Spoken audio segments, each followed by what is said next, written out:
Hello and welcome to ThePrint. I'm Vandana and Global Pulse is a daily product here at ThePrint where we dissect the way global media reports on what's happening here in India. Every morning we look at a wide range of news outlets and see what they're saying about India, from original reports by field correspondents based here to opinions and editorials by experts. Global Pulse is a way to understand how the rest of the world perceives India, and we do our best to bring you all of it, from the good and the bad to the uninformed and to the just plain funny. So let's get started with today's edition. All eyes are on the upcoming meeting between Prime Minister Narendra Modi and US President Donald Trump in Washington, D.C. Reuters reports that Prime Minister Modi is expected to propose tariff cuts and increased energy and defense imports to Trump at the meeting on Wednesday.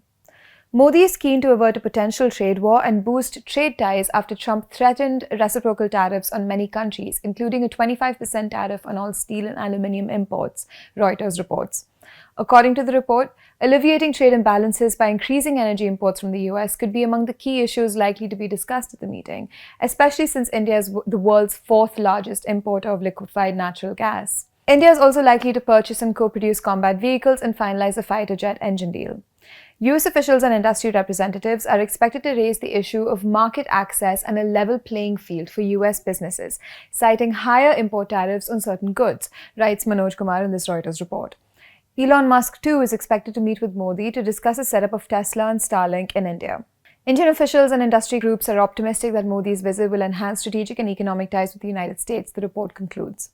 New Delhi aims to attract increased investments from US companies in manufacturing and services, including the insurance sector, amid escalating threats from China. Of course, the issue of illegal migration is also expected to come up, though both countries largely converge on this issue. In keeping with illegal immigration, the BBC reports on an issue that the Indian media picked up last week.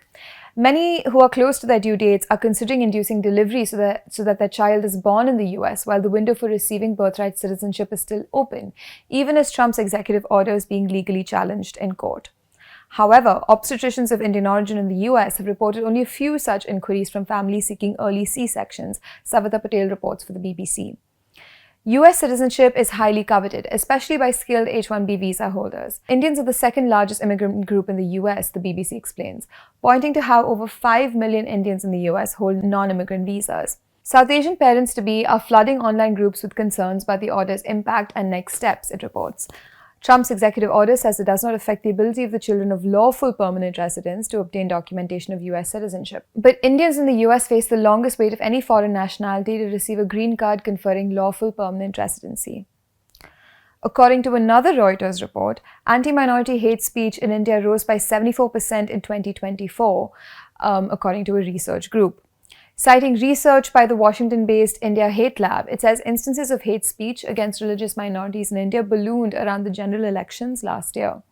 The group documented 1,165 instances of what it considered to be hate speech, compared with 668 instances in 2023. These examples were observed at events such as political rallies, religious processions, cultural gatherings, and protest marches. The report comes days before a White House meeting between US President Donald Trump and India's Hindu nationalist Prime Minister Narendra Modi, whose government is blamed by rights groups including Human Rights Watch and Amnesty International for the mistreatment of minorities in India, contextualizes this Reuters report. This context was missing, however, from the previous Reuters report we just discussed.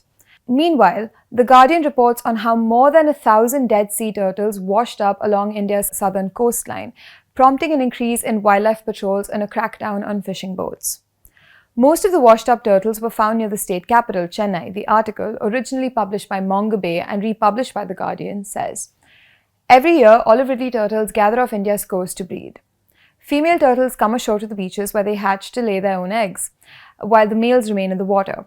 Typically, between 100 and 150 turtles nest on Chennai's beaches annually, so the stranding of more than 1,000 turtles is surprising, the report says.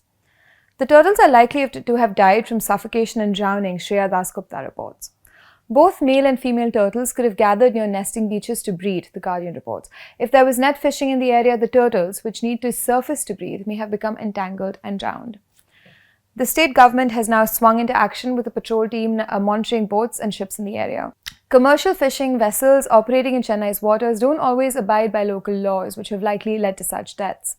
Now, night patrols have also begun to protect hatchlings. Thank you for watching Global Pulse, and please do come back to watch again tomorrow.